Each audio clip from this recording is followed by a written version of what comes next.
honors Marcus. Shout out Marcus for always remembering to record because I just be in here, you know what I'm Oh, I've saying? been Just be doing trying that for to like do it. 3 years. You know what I'm saying?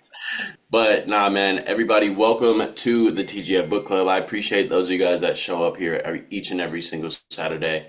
It honestly, this is a call where we're not selling anything to nobody. We're not like trying to force nobody to do nothing at all. We literally hop on here all to grow ourselves. And this just shows the people who actually take their personal growth serious, period. So I appreciate y'all actually hopping on here each and every single Saturday because this is what it takes to get to the next level. Like, if you continuously force your success and you don't grow, you eventually end up exactly back where you started. So if you prioritize your personal growth, not just on the skill sets, but on the mindset, your whole life can change. So I'm appreciative for everybody kicking us off this morning. Shout out Gabe. He got a shirt on the Zoom today. You know what I'm saying? We vibe it out. You know what I mean? I'm on here today. I'm excited. But in that, real quick, Roshizi, I'm gonna pass it to you. I seen you ready, camera on a second ago. I appreciate you being the first one in the Zoom always. Roshizi, you can kick us off. It is chapter, just because there's always some questions about chapters. It is chapters 8 and 9, y'all. The titles are The Camel Trader of Babylon and then The Tablets of Babylon, I believe. It's off the dome. Let me just triple check. Yep, the clay tablets. I was close. My apologies. The clay tablets of from Babylon. But go ahead, Roshiz, you got the floor. Appreciate you, girl. You sure? Any other introductions? Um, hey y'all, good morning. I really like the chapter 8 where the man, I forget his name now, but he was so chapter 8 was about him being a slave and escaping. Um Basically he faced his self and he was like, do I have the soul of a slave or the soul of a free man? And um he he described the whole story and it boiled down to at the end, like at least for me, I interpreted it as if there's a will, there's a way. Like the last line he said something about determination, and if there's like a strong enough determination, like you can do anything. And I really liked how he talked about, like, in the beginning too, he said something about like your mind is more clear when the less food that you have, the more your mind is clear. And in the story, the man is like traveling through the desert or wherever he's at, and he is on this long journey, and he runs out of food and water, and he thinks he's gonna die, and he's like, what a fitting way to die for a runaway slave. But then he decides to like search within himself, that he was like, he decided like, I don't have the soul of a slave, I have the soul of a free man, so I'm gonna go get free. And his goal was to get back to Babylon so he could pay all his debts off. And then that's what chapter 9 was about, him, his debt plan. And I like that chapter too. It was it laid out a simple, like a simple way to pay back debt while also being able to afford like the regular expenses along with investing. And I think it was like 1/10 of investment, 2/10 for paying off debt, and then 7/10 for regular expenses, right? And he talked about how his wife came back to him and he was able to take care of her and them while paying off his debts. And um, I don't know, I really resonated with that part of the story as well, just because I've been experiencing owing debt, mostly to like debt companies, not like individual people. But um, yeah, it's a um, my God, I can't think straight when she's talking in my ear. So anyway, yeah, I don't know. That was a good chapter too. It was also like he explained how the different people would react differently when he came to them and told them about like his plan to repay them. And I thought that was really that small detail was really interesting because, like, regardless of how the people reacted to him, he still kept true to his word and paid them off. And even one of his, I think it was like his best friend, who was like really upset with him that he couldn't pay him off right away, like, and said a bunch of terrible stuff, was decided to like have a change of heart and apologize for saying all those things, and said that like you're the only friend that I would want or something like that. So yeah, these chapters were good, and I got a lot out of it. I feel like also it reminded me of the next book we'll be reading, but I've read it before, the Rich Dad Poor Dad book, about how like you always pay yourself first. Like in paying his debts, he always made sure to like pay himself, take care of himself. He said something about if I'm well fed and taken care of, then I'll be more able to like pay my debtors or something, right? So, like if I'm, and I related that to my real life because I was like, a few months ago, please, and a few months ago, I was literally like, didn't have enough money to pay anything, and it was so stressful. And like, how am I gonna pay back debt if I can't even afford to put gas in my car? You know what I mean? So, yeah, always take care of, pay yourself first, and then with a proper plan, like everything can be taken care of with time, you know. And our popcorn, uh, Mikhail, go ahead.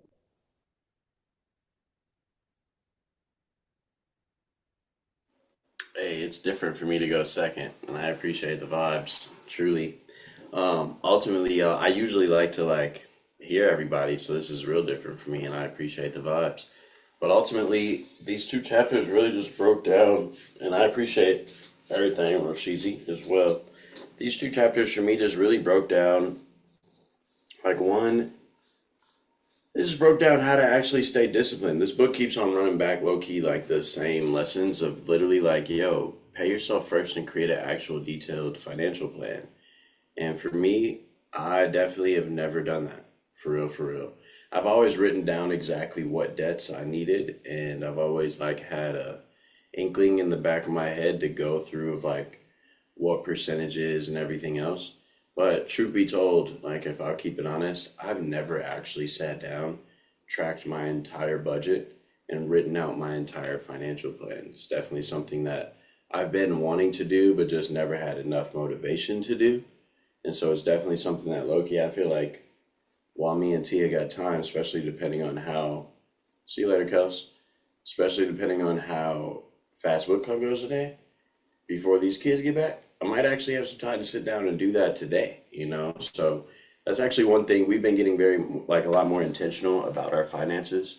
And so when I was reading these two chapters, as it was talking about, like, that dude who literally was a slave, and I don't remember his name, it started with like a D or something, or excuse me, where's my nose? Tarkad, excuse me. But in that, or excuse me, yeah, his name was with a D. It was Dibasir or whatever. That's his name, right?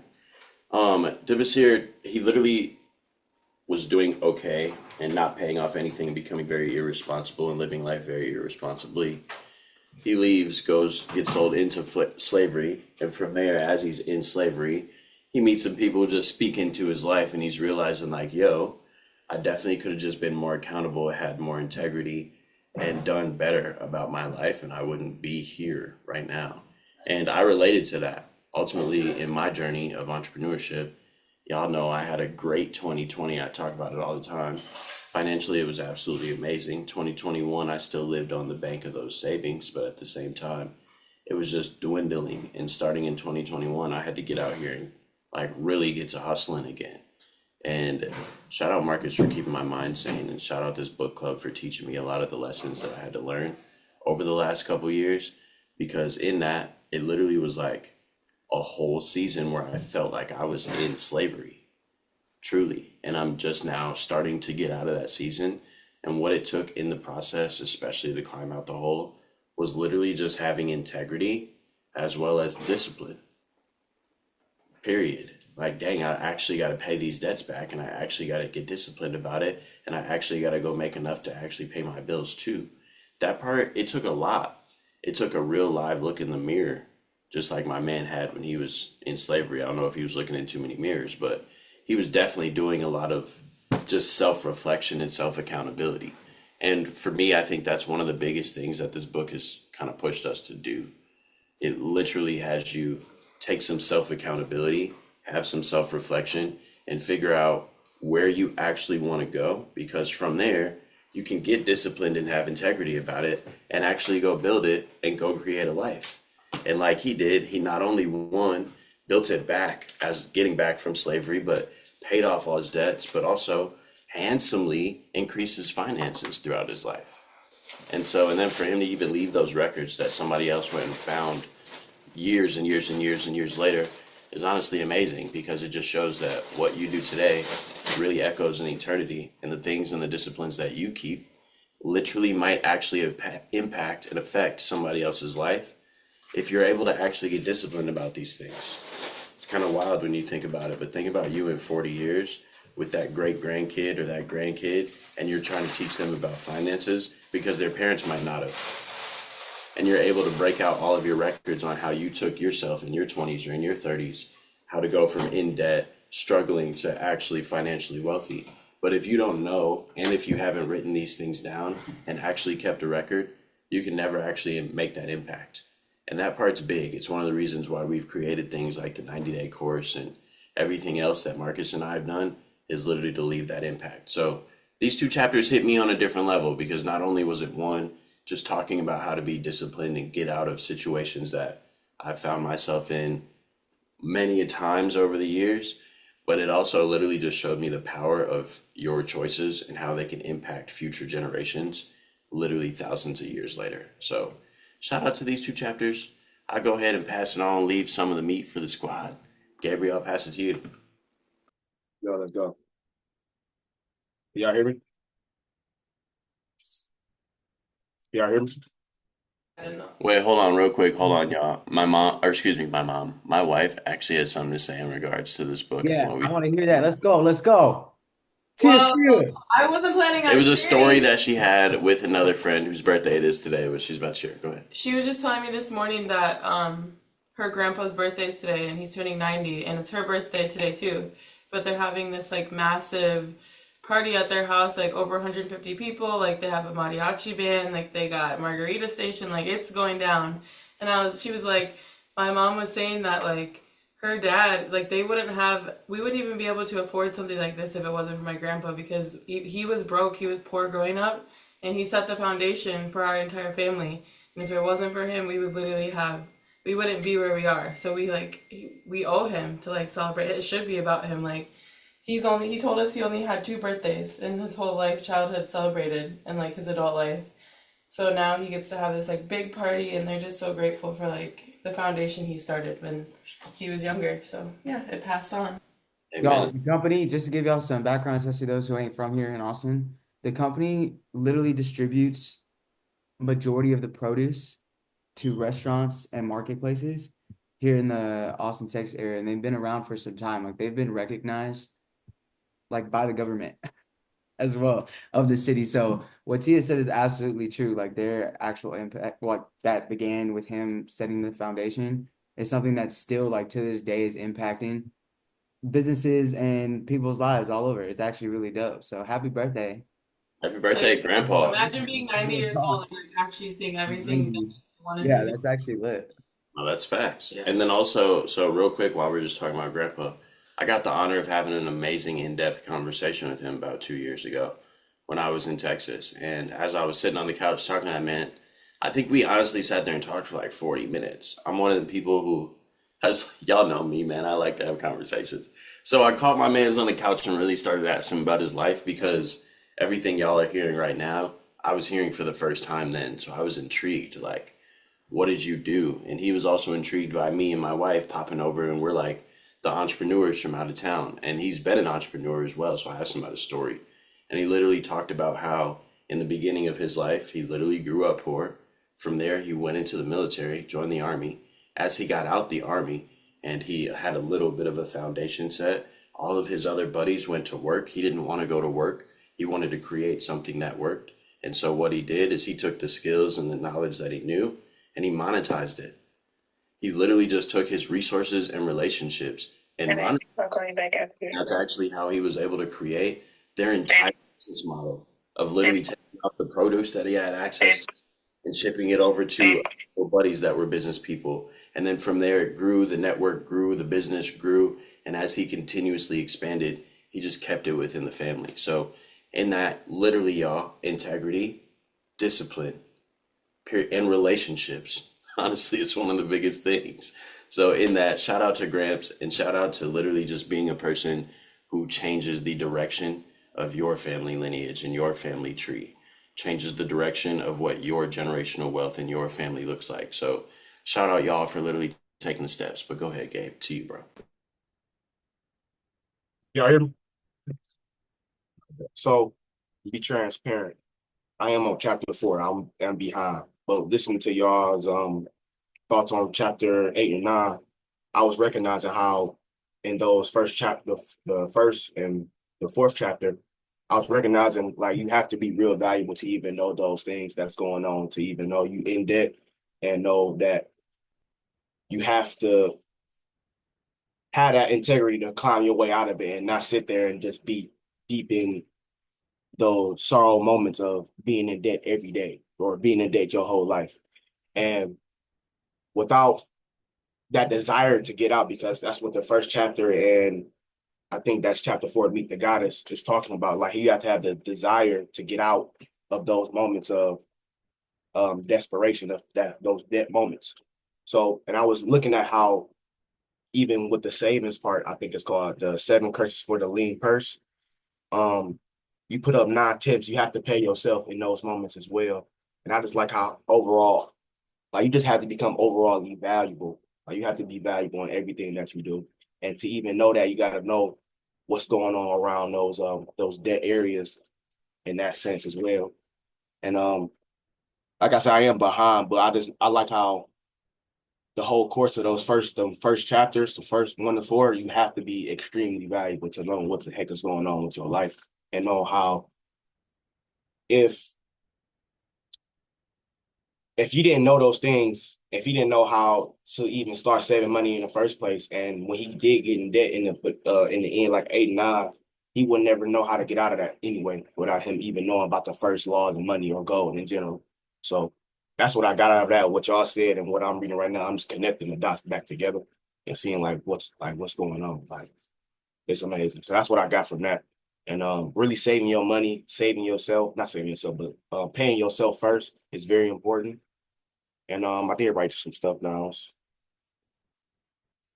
Oh, always put your money where value holds. Never put your money where it doesn't link up to what you got going on as well. Like say if I'm trying to put $100 where uh I'm trying to put $100 on a person that plays like Halo or something, and I paid the person instead to play Call of Duty. I'm basically betting against myself because he's not good at Halo, he's good at Call of Duty. So always put your money where it's more valuable at. That's what I learned from that too. Um, and you need life insurance. I read that. So like when stuff go down, you always got to put your money where either if you do die, if you don't get it where you got to get it to, you can have your family be set regardless. You know what I'm saying? Investments is very powerful. So yeah, that's what I got from there, and that's how I connect with what y'all was saying too. I hope that made I sense. think out of the no, it does, bro. I think out of the chapter you're reading, like you're specifically saying like allow, because this is where he's speaking to the wise man, right? And he's getting the story of the wealth principles that he learned as he was building his wealth.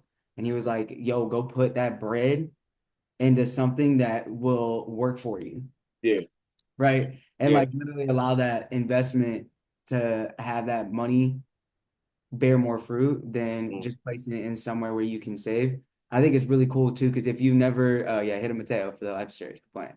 But but I got Mateo. But it's just as people get intentional about executing the plans, it really does take you just being willing to continuously do it. And eventually you'll find that fruitful ground as well, bro. So I love that that's what you took away from it. I was kind of relating back because it's a good little reminder because we haven't covered chapter 4 in a couple weeks. So okay, yeah, cool. so it was cool little like boop boop. Took me on a little journey there. Appreciate And that. and it was on chapter 4, Meet the Goddess. So look, I was kind of connected it with God. Like Yeah, because there's no such thing it's as like wisdom. Because I read back in Proverbs. I was trying to connect both of those because that's what in Proverbs they talk about wisdom as in a she's a metaphor. Yeah. I'm saying like um ah man, I can't really connect it right. I had it down on pack, should have wrote it down. But basically, it ain't good to bet. Basically, in a way, because you have to learn how to know the actual probability of what's going on, what you're doing instead of betting on something. That's what I took from that as well. But I don't know if I even explained that right. But yeah, that's what I got, y'all.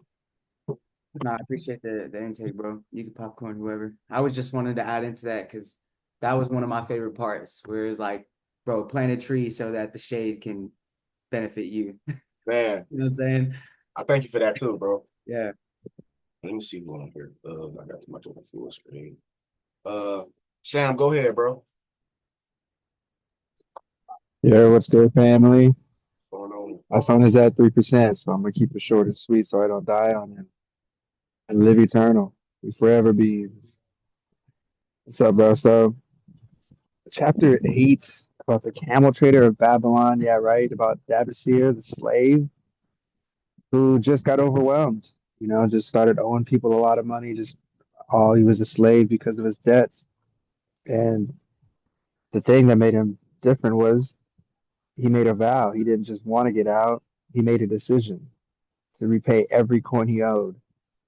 And more importantly than making that decision is he followed through with it and he actually did it.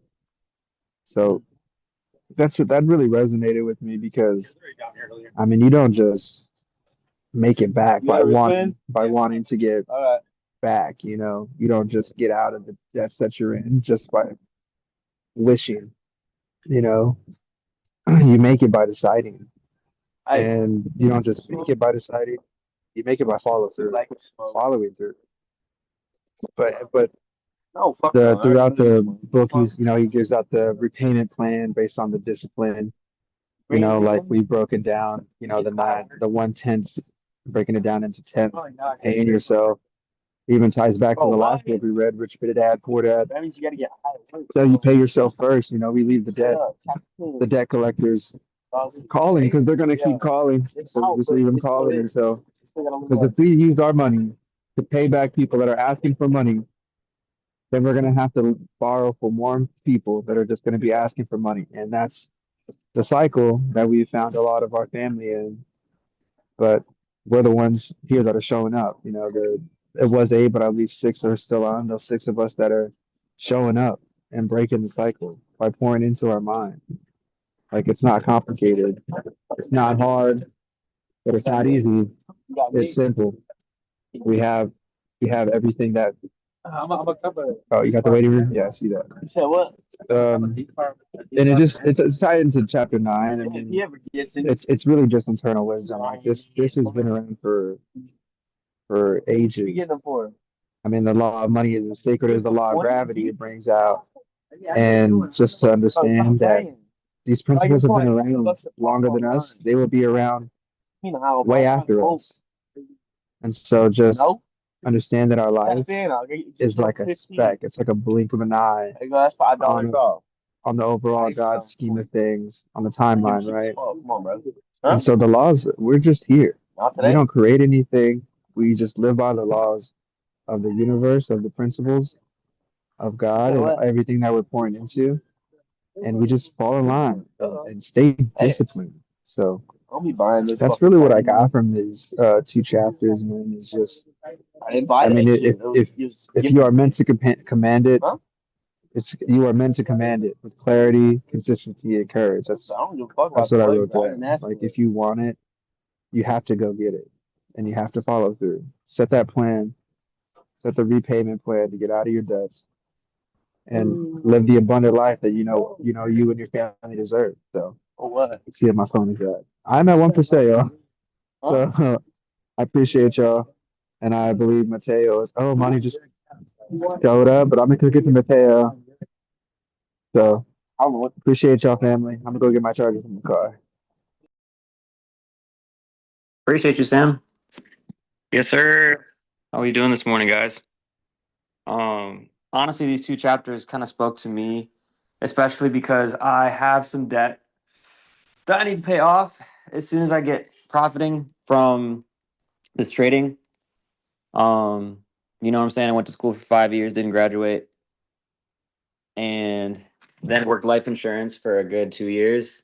And there's a whole system in life insurance where, you end up getting debt if you stop selling for a decent amount of time. So it's a very interesting industry. Served me very well, but also I didn't make the most of it, and I'm not going to blame it on the industry. With that being said, being able to manage your money is a mark of how much I feel like the way people manage money is the way they manage everything else in their life. Like how you do one thing is how you do everything.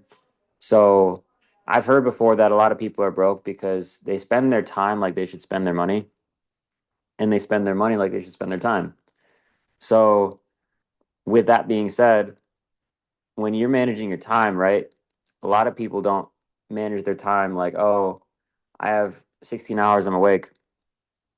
Let me spend the first hour and a half doing this, the next 2 hours doing that, the next 3 hours doing this, the next 4 hours doing this, intentionally, right? And then they use their money like they should use their time, right? Being very, very, um, you know, choosy about it and not being flexible with it, if that makes sense. Whereas with your time, you should spend it like you literally only have 24 hours in a day. You never might have any more. And that's all you'll ever have because lost time is never found again. And money is something that is made every single day, millions of dollars printed, $6 trillion moving through the market. Um, Literally more than we could ever even hope to try to imagine, right? So, with that being said, it comes with an abundance mindset. And that isn't to say that, oh, just treat your money like you have infinite, because yes, there is infinite money out there, but it's not all yours, right? So, we got to really take stock of what we have and use it accordingly, but with the knowledge that, okay, we're going to make more and we're going to use our time wisely to understand that money is energy and it comes with integrity, which is something the book talked about a little bit too. Um,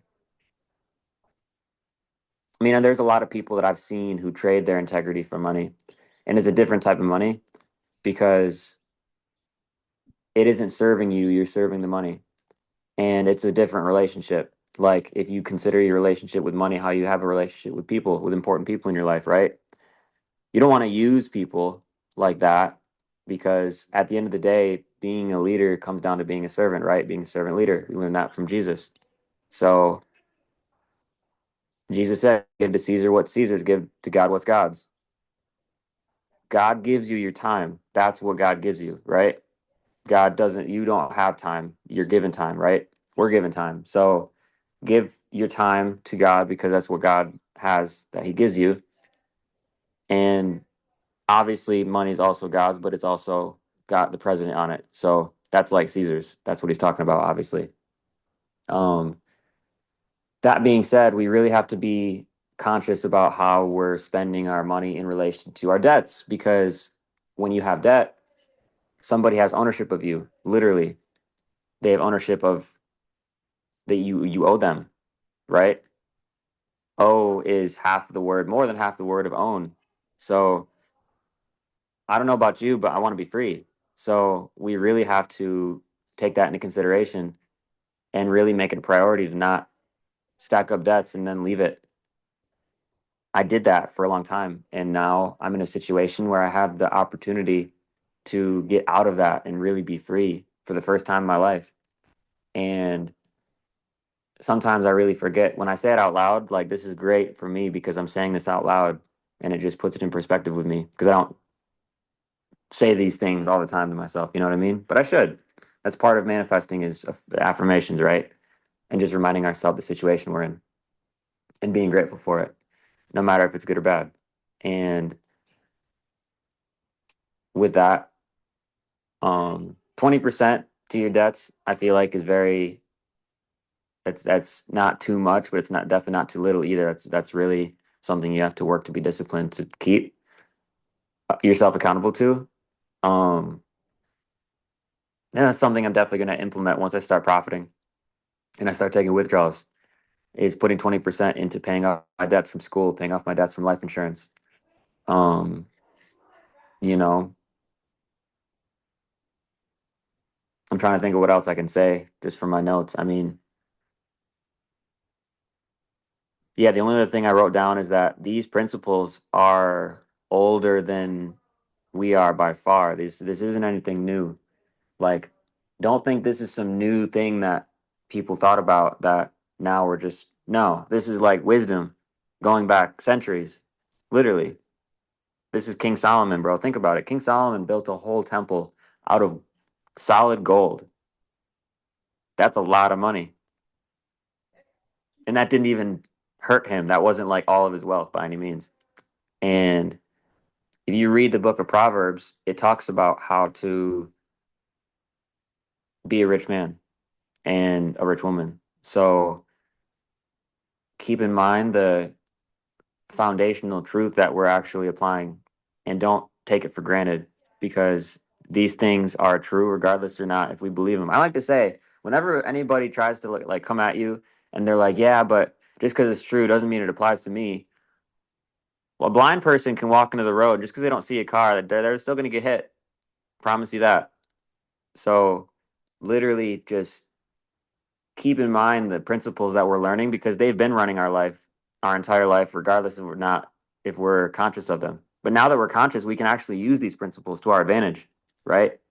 It's just learning the games that we're playing in life because these are the rules that were set up by the creator of the world for our benefit. And if we're not using them to benefit ourselves and our family, then we're just doing ourselves and our family a disservice. So, with that, let's serve and save and get rich. From that, I'm going to pass this on to, I'm not sure if Amani's gone yet. Are you there, Amani?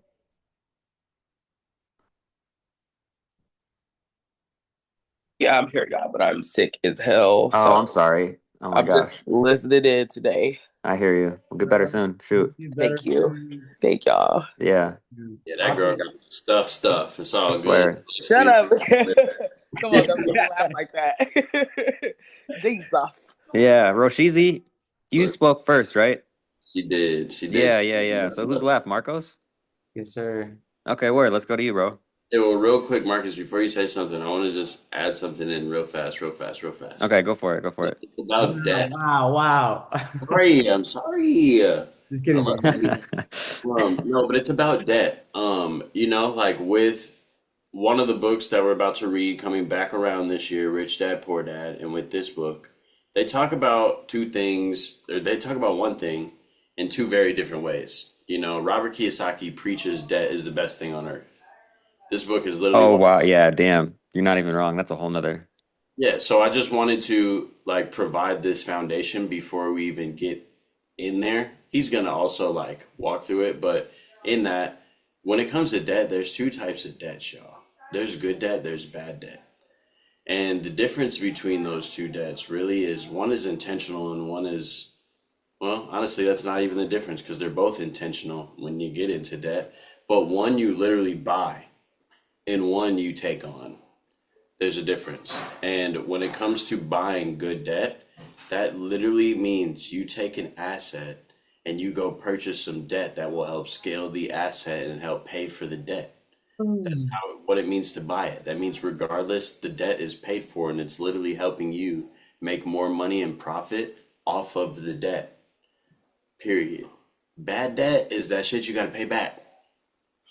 You know what I'm saying? Literally. That's it.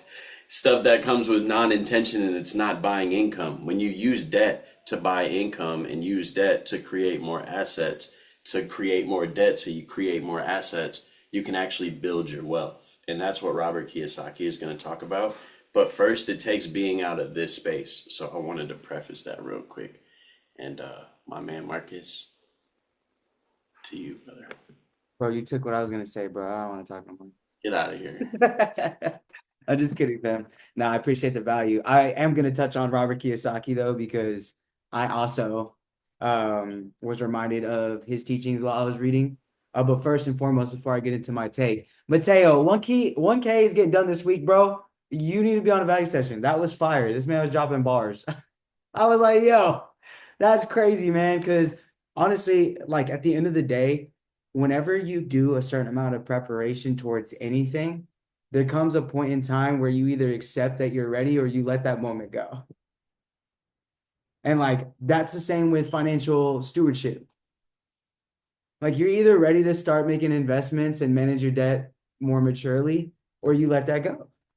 Meaning, like, if you do the preparation, there's no way that you won't actually steward your finances correctly, given you take that step when the opportunity presents itself. But most people, our greatest fear is not that we are inadequate. Our greatest fear is that we are powerful beyond measure. We see that sign and we're like, yo, I can take that step. We're like, let me toe dip. I'm like, no, I'm gonna wait a second. And we'll wait for another one, which is fine. I think opportunities will always present themselves, but I want to remind y'all of the fact that you never know when's your last chance to take a step, right? I think Mateo said it best, right? We don't have time, we are given time. And it's borrowed. It's literally borrowed. So the same way that you're able to borrow money, again, how you do anything is how you do everything. You have to be mindful in how you borrow your time and how you're utilizing it. Because if you use more intention and you strategically put it in a plan in the way that the clay tablets was depicting, how he literally decided mentally what he was going to set himself and be determined to go and execute so that he could get himself into another spot where he was able to return back as a respected and honorable man, as a respected and honorable person, partner, and individual to society. Like, I definitely understand taking care of your own. I understand the concept of making sure your cup is full. But at the end of the day, we are part of an entire species that does not do good by themselves. Like back in the day, the reason why we started coming back together in communities is because there were actual predators out here and we were going to die if we were by ourselves. We did not have the means of protection. We literally had to come together, and that required every individual to do its part. Right? If y'all remember from the this is what it reminded me of from the very beginning. I think it was in the forward where they talked about our prosperity as a nation depends upon the personal financial prosperity of each of us as individuals. So it's taking the responsibility that you have as an individual to the significance of the whole. And I don't think we take that in consideration enough because we're always trying to get ourselves out of a better position. And like for those, all of us who are faithful in here and keep God first in our life, that's not biblical. Like we're called to serve one another. That means you put yourself aside for other people. And I'm not saying none of y'all do that. What I'm saying is take like an introspective understanding of the times where you catch yourself not doing that as the default and work on improving that. Because when it comes to building a wealth community, I know a lot of us in here share the same vision because I've had conversations with every single one of y'all about having an environment where our kids can literally become who they want to be, do what they want to do, and be around examples that show what abundant, wealthy living looks like. That requires so much more than what we've already inputted and have put towards that. And I think if you understand the significance of your role to the contribution of the whole versus of like, what am I just doing for me? And you make that a priority within your life on a day-to-day basis, this stuff becomes more reasonable and applicable to who you are and what it is you are wanting to go and accomplish because you know the benefit of yourself benefits the whole. It's required for the whole to be great, for you to be great. But people tend to just try to be great on their own. And that's why they don't achieve that to a longevity perspective, to a growth perspective, because the come from is it's not bigger than them. Like y'all go listen to Kobe Bryant or go listen to Earl Nightingale, go listen to Jim Rohn, go listen to Tom Brady. I don't care who it is, somebody that you admire and somebody who's reached large levels of success and have maintained that in the top 1 to 5%, I guarantee you all of them had a bigger reason that was beyond themselves. And that's what required them to put their best self forward. I'll prove it to you just on the book we just read. This is why it made me think about it, right? Because he said, they asked him, he was like, yo, are you it's like what Roshizi brought up. He's like, do you have a soul of a slave or of a free man? And he responded, the soul of a free man, I insisted. And then the next sentence, it says, now is thy chance to prove it. You, bro, shout out Eric G, because that man was operating on a whole nother level. Prove it. Shut me up then. Like, if y'all hate me repeating myself, like, shut me up. You know what I'm saying? Like, let's go and actively do the things that we're called to do, because the moment that you make a decision, God and the universe is going to give you the opportunity to prove that you committed to that decision. I don't know if you peeped that, but anytime you step forward towards something that you wanted to go and accomplish, did it not get harder? It got like almost extremely difficult for me.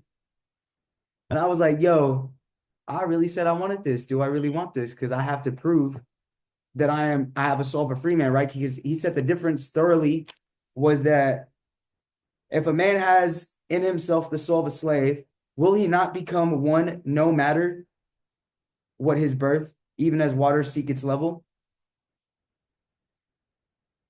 If a man has within him the soul of a free man, will he not become respected and honored in his own city in spite of his misfortune, in spite of his bruises and scrapes, his weaknesses and downfalls, still respected and honored because he operates as a free man? And he had to understand why he was wanting to do it.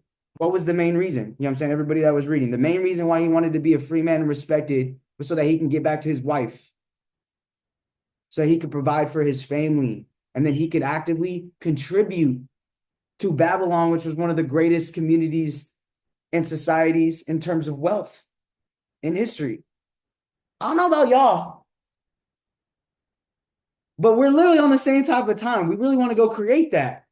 Like, it's not like an actual, well, let's just talk about it. It's something that I don't take for granted, and I know that we're all aiming towards. Otherwise, we wouldn't be on a call Saturday morning. Y'all, I got to get ready in like 15 minutes, and I was kind of rushing a little bit. So I'm glad that Mikhail was like calming me down a little bit, because as I was listening to him speak on his portion, all I could think about was like, I got to go, I got to go. And then I was just able to like really take what he said, and also everything that stood out to me from Robert Kiyosaki's teaching, and understand the importance and the significance of what they're really talking about here. And I don't know how many times I have to say this, and I'll always repeat it because I don't care how many times I need to repeat it. Y'all have got to learn it. It's not about you. It's never been about you. It won't ever be about you. It's not about me. It's not about Mikhail. It's not about any of us at all. It's about the people that are coming after us, the people that are needing you and your story, the people like your children and your children's children, the people like your family and individuals who are requiring. It's all about me, actually. Okay, I'll give you that one. It's all good. But what I'm saying is, in the process, it's not about you, though. And I love y'all. And I really think if you keep that in the forefront, you will show up and you'll provide the best for yourself, because you're showing up and providing the best for the people that need you. We're literally all in this together. Otherwise, we would live as individualistic people all across the planet, all across the planet. I genuinely feel like what he brought up, I have it highlighted here. He said, I saw the true values in life. Die in the desert, not I. With a new vision, I saw the things that I must do.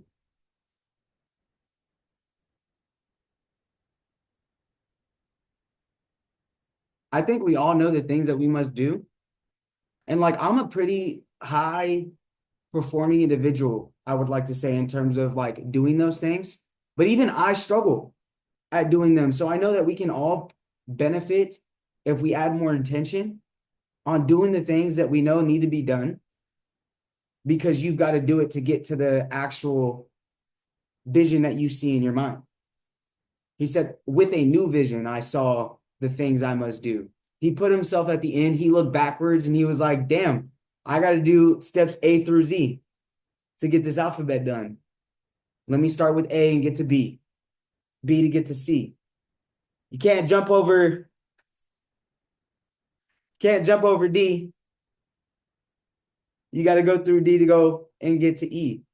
And it's just part of the process. Like you've got to understand the things that you got to go and accomplish and then be willing to go and get it down and get it done.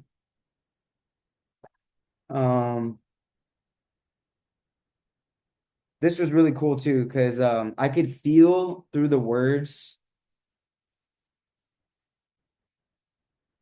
his burning desire to like get his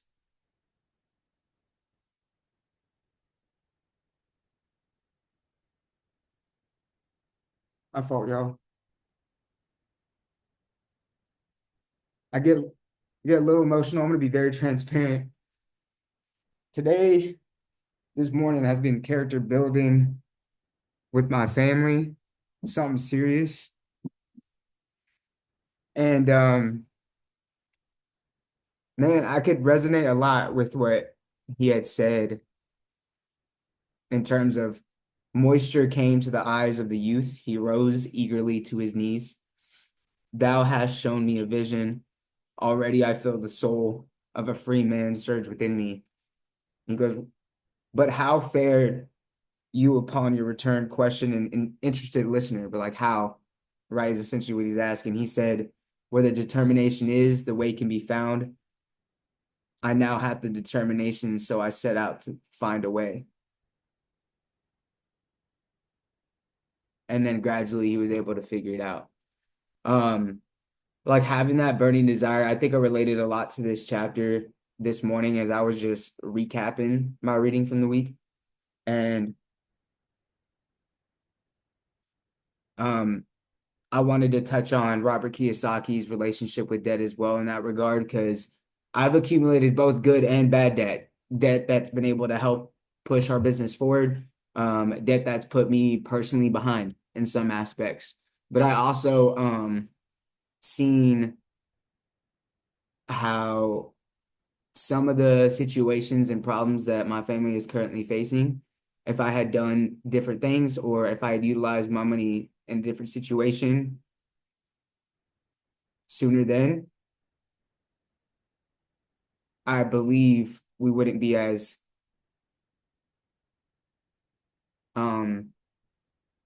feeling like we're having all this weight in the process of our life. And my people are struggling right now. And all I could think about is that we're really about to turn this up. I don't know who just said it. I think it was probably Sam, but like we're showing up and we're choosing to be the ones to get out of this cycle of going and seeking to go and get the money from other people who are also seeking and getting the money, and then working on figuring out how to utilize our money in the best way. And I get teary-eyed because it's as difficult as it is. I've never felt more positioned and close to the promise, and I'm just grateful. And all I could do in the midst of the situation was pray this morning and tell God, like, yo, again, I don't understand what you're doing, but I trust you.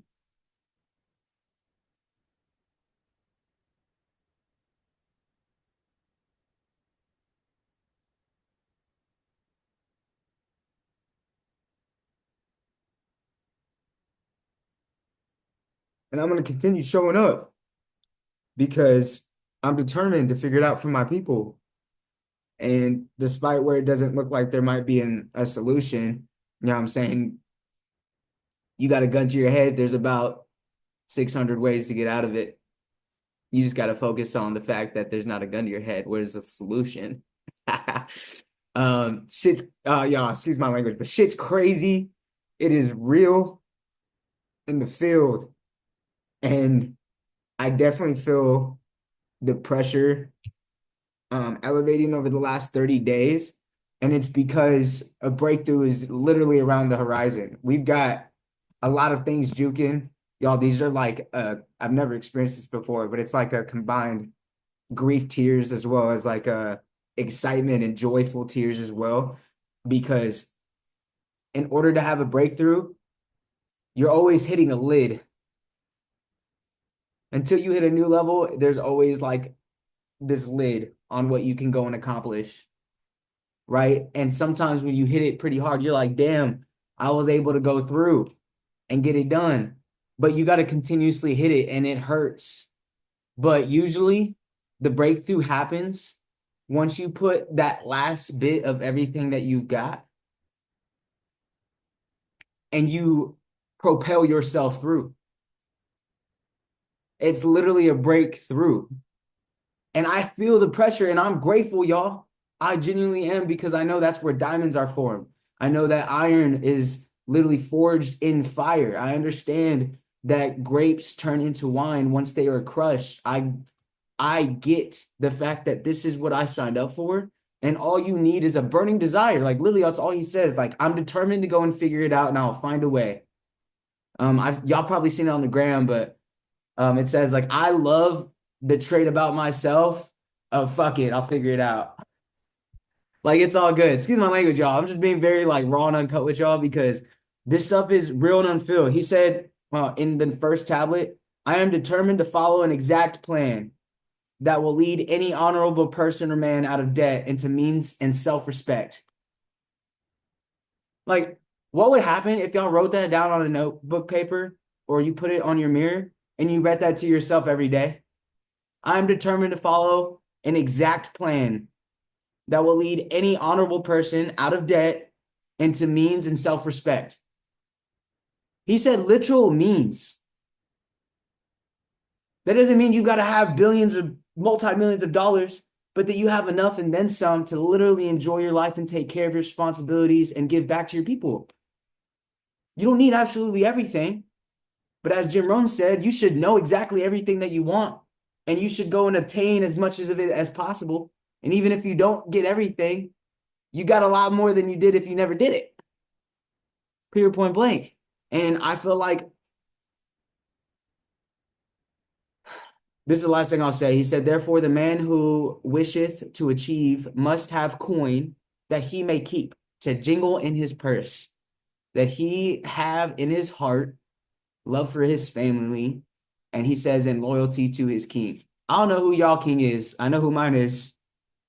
I'm just kidding. I know y'all's king. Stay faithful to him and understand that he's literally in y'all's heart and he's within y'all. If y'all literally love your family and do as much as you can, I just recognize all you can do is all you can do. And you've got to take the next best foot forward, best step forward so that you can continuously progress.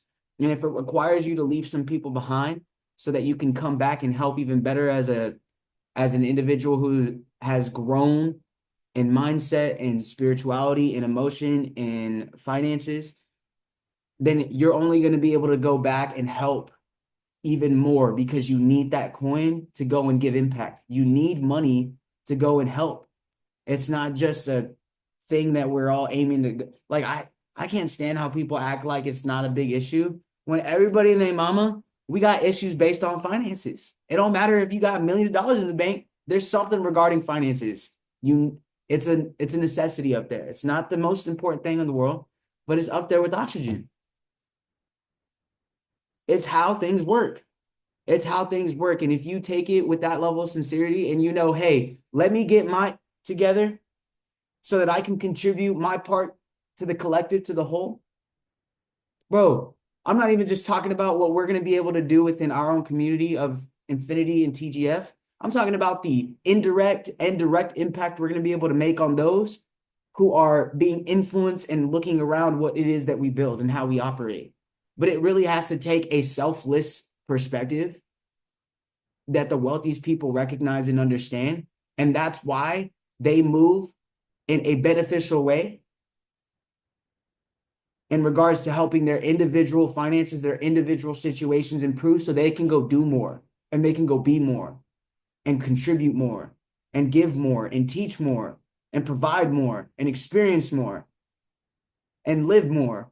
like I don't know. I'm grateful. I'm excited. I'm not gonna apologize for honestly pouring my heart to y'all. I really do believe in you guys, and I know that when it comes to the principles of this book, if you take it in consideration with what Robert Kiyosaki is going to pour into in like actual practical things, I have no doubt in my mind y'all are going to be extremely wealthy.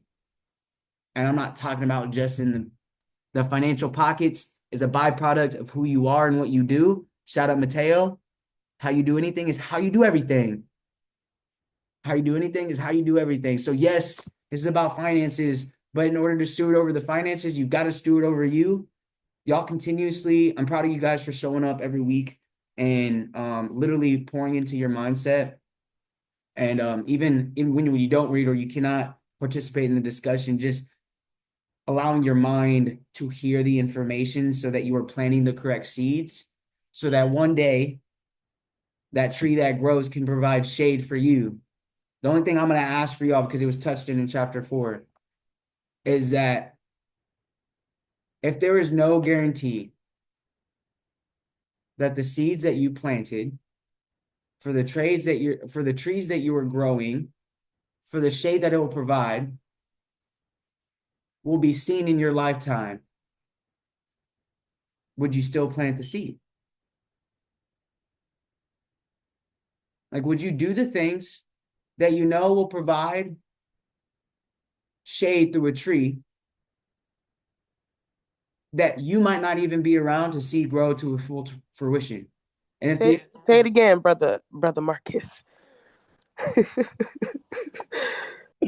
I love your energy always. It's crazy how you sick and you still I love it. I appreciate you, girl. No, but genuinely, like, would you plant the seed? Like, if there is no guarantee that you know this seed is going to create a tree that provides shade for you and for your generations to come, but you couldn't see it come to fruition, would you still do it? And I promise you, if the answer is yes, watch God bless you in a way you can't even imagine. You can't even fathom and comprehend because your intentions, your heart is pure. You're loyal to your king. What are you turning towards? Who are you loyal to? And where's your heart? Because where you'll find a man's heart, you'll also find his treasure, period, point blank. And I thoroughly believe that goes in line with what this man was talking about. Moisten his eyes, saying, I'm determined, I'm going to find a way. I don't know how, but I know I'm determined to figure it out. And I know it'll open up to me and I'm going to get back to a position where I'm honorable and respected, regardless of what I did or how far you think I got off the line or what mistakes that I made. It was that level of conviction that led him to go and take the actions. And it all starts with belief, period, point blank. It all starts with the thoughts you entertain. And that's why we're always preaching, like, don't show up for us, like, show up for you. like Mikhail and I are showing up for us. I am confident that Mikhail is going to take care of Mikhail. Mikhail is confident that Marcus is going to take care of Marcus. So we're both confident that we're going to show up as the best version of ourselves as we keep going forward. I believe you guys are continuously growing in a way that is exponential. And I hope y'all recognize how significant what y'all do on a day-to-day basis over the last year, 2 months, month, or however long you've been on this journey has done for your overall longevity. Because you're going to look back and you'll be like, yo, I'm so glad I sacrificed the time and effort and I made the opportunity available to myself because I allowed myself to gain wisdom so I could see the opportunity. And then I can move with discernment and determination to go and figure it out. So I appreciate y'all. I love you guys. I got to get ready. Does anybody have anything else to say before I talk about what chapters are next week? Going once, going twice. Locked in. Locked in. Locked in. I appreciate y'all. Boom. Today's the 10th. Next week's the 17th. We're going to be reading chapters 10 and 11. I repeat, chapters 10 and 11. The titles of these chapters are The Luckiest Man in Babylon and An Historical Sketch of Babylon. And that will be wrapping up the book. So stay in tune for the call details for the yearly Rich Dad, Poor Dad reading of book club. Make sure you are on that one. Everybody that you have communicated with, anybody that has talked about developing any type of financial wealth, anybody that you've gotten involved in the platform, tell them how important that book is going to be for their overall growth. And we'll see y'all next week to wrap up this book. I appreciate y'all as always. See you at the top. Much love, fam.